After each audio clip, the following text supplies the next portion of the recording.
പല ആളുകളും രാത്രി അമിതമായിട്ട് ഉറക്കത്തിലൊക്കെ വിയർക്കാറുണ്ട്. ഇത് എന്തെങ്കിലും അസുഖത്തിന്റെ അടയാളമാണോ? ഈ നോർമൽ ആയിട്ടുള്ള വിയർക്കലും അസുഖം കൊണ്ടുവരുന്ന വിയർക്കലും തമ്മിൽ എങ്ങനെ നമുക്ക് തിരിച്ചറിയാൻ പറ്റും? രാത്രിയിൽ അമിതമായി അപകടത്തോടു കൂടിയുള്ള ഒരു വിയർക്കലിന്റെ ഒന്നാമത്തെ കാരണം ഹാർട്ടിന്റെ പമ്പിംഗ് കുറയുന്നതാണ്. പല ആളുകൾക്കും ഹൃദയത്തിന്റെ മാംസപേശികളുടെ ശക്തി കുറയുന്നത് കാരണം ഹൃദയത്തിന് വേണ്ട രീതിയിൽ രക്തം മുന്നോട്ട് പമ്പ് ചെയ്യാൻ പറ്റാത്തവരാണ്. ഇത് കാരണം ശരീരത്തിൽ മൊത്തം സിമ്പത്തറ്റിക് നെർവസ് സിസ്റ്റം എന്ന് പറയുന്ന നാഡികൾ ആക്റ്റീവ് ആവുകയാണ്. ഇത് കാരണം ഹൃദയമിടിപ്പ് കൂടും, രക്തധമനികൾ ചുങ്ങും, അമിതമായിട്ട് വിയർക്കും. രണ്ടാമത്തെ കാരണം സ്ലീപ്പ് അപ്നിയ എന്ന് പറയുന്ന അവസ്ഥയാണ്. നമ്മൾ പോലും അറിയാതെ രാത്രി സമയത്ത് നമ്മളിൽ ചിലർ കൂർക്കം വലിക്കുന്നുണ്ടാവും. ഇതേ സമയത്ത് നമ്മുടെ ശ്വാസം ഉള്ളിലേക്ക് പോകുന്ന എയർവേ കുറച്ച് നേരത്തേക്കെങ്കിലും കംപ്രസ്ഡ് ആവുന്നുണ്ടാവും. ഈ സമയത്ത് ഓക്സിജന്റെ അളവ് ശരീരത്തിൽ കുറയാണ്, കാർബൺ ഡയോക്സൈഡിന്റെ അളവ് കൂടുകയാണ്. നമ്മുടെ തലച്ചോറിന് നിങ്ങൾ അറിയാതെ ഉള്ളിലൊരു ടെൻഷൻ വരികയാണ്. തലച്ചോറ് സ്ട്രെസ് ഹോർമോണിന്റെ അളവ് കൂട്ടാണ്. ഈ സമയത്ത് ഹൃദയമിടിപ്പും ബിപിയും ഒക്കെ കൂടുന്നതിന് പുറമെ നന്നായിട്ട് വിയർപ്പ് വരാനും സാധ്യതയുണ്ട്. മൂന്നാമത്തെ കാരണം രാത്രി സമയത്ത് ഉറക്കത്തിൽ പോലും ചില ആളുകൾക്ക് ഷുഗർ കുറയുന്നതുകൊണ്ടാണ്. ഷുഗർ കുറയുന്ന സമയത്ത് അതിനെ തടയാൻ വേണ്ടിയിട്ട് ശരീരം അഡ്രിനാലിൻ, കോർട്ടിസോൾ എന്നൊക്കെ പറയുന്ന ഹോർമോണുകൾ കുത്തനെ കൂട്ടും. അതിന്റെ ഭാഗമായിട്ട് അമിതമായിട്ട് ശരീരം വിയർക്കുകയും ചെയ്യും. ഇത് കൂടുതലും സംഭവിക്കുക പ്രമേഹമുള്ളവർക്കാണ്. അവർ രാത്രി സമയത്ത് ഭക്ഷണം ആവശ്യത്തിന് കഴിക്കാതിരിക്കുക, അതല്ലെങ്കിൽ ഇൻസുലിന്റെ അളവ് കൂടുതൽ ഡോസിൽ വെക്കുക, ഇതൊക്കെ ഇതിന് കാരണമായേക്കാം. നാലാമത്തെ കാരണം ഓട്ടോണമിക് ഡിസ്ഫങ്ഷൻ എന്ന് പറയും. രാത്രി ഉറങ്ങുന്ന സമയത്ത് നമ്മുടെ ശരീരത്തിലെ മൊത്തം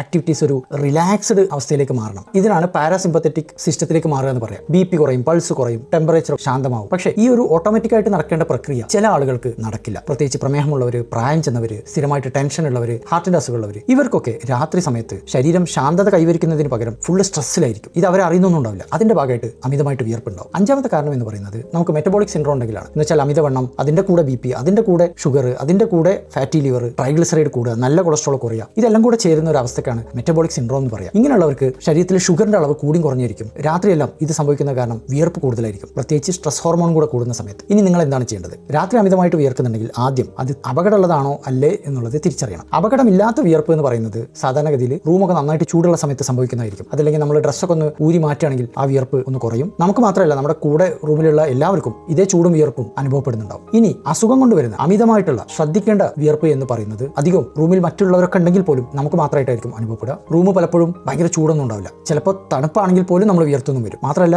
ഈ വിയർപ്പ് വളരെ കൂടുതലായിരിക്കും. ഡ്രസ്സ് ഒന്നാകെ നനഞ്ഞു പോകുന്ന പോലുള്ള വിയർപ്പായിരിക്കും. അതിന്റെ കൂടെ ചിലപ്പോൾ ഹൃദയമിടിപ്പ് കൂടുന്നുണ്ടാവും. നമുക്കൊരു ടെൻഷനൊക്കെ ആയിട്ട് തോന്നുകയും ചെയ്യും. ഇനി രണ്ടാമതായിട്ട് നമ്മൾ ശ്രദ്ധിക്കേണ്ടത്, ഇതുപോലുള്ള അമിതമായ വിയർപ്പ് ആഴ്ചയിൽ 3-ൽ കൂടുതൽ ദിവസങ്ങളിൽ രാത്രിയിൽ സംഭവിക്കുന്നുണ്ടെങ്കിൽ തീർച്ചയായിട്ടും ഒരു ഡോക്ടറെ കാണിക്കണം. മൂന്നാമതായിട്ട് ഇങ്ങനെ വരുന്നവർ ശ്രദ്ധിക്കേണ്ട കുറച്ച് കാര്യങ്ങളുണ്ട്. ഉറങ്ങുന്നതിന് 3-4 മണിക്കൂർ മുമ്പേ ഭക്ഷണം കഴിച്ചു തീർക്കണം. ചൂടില്ലാത്ത റൂമിൽ, അതല്ലെങ്കിൽ ഒരു തണുത്ത റൂമിൽ കിടക്കണം. ഉറക്കത്തിന്റെ 4 മണിക്കൂർ മുമ്പ് മദ്യം കഴിക്കുന്നത് ഒഴിവാക്കണം. ഉറങ്ങുന്ന ബെഡിൽ നമ്മുടെ തലയുടെ ഭാഗം തലേണ ഉപയോഗിച്ചിട്ടാണെങ്കിലും ഏകദേശം ഒരു 35-40 ഡിഗ്രി പൊന്തിച്ച് വെക്കണം. അതുപോലെ തന്നെ ഈ വിയർക്കുന്ന സമയത്ത് ഷുഗർ വേണമെങ്കിൽ ഒന്ന് ചെക്ക് ചെയ്ത് നോക്കുകയും ചെയ്യാം.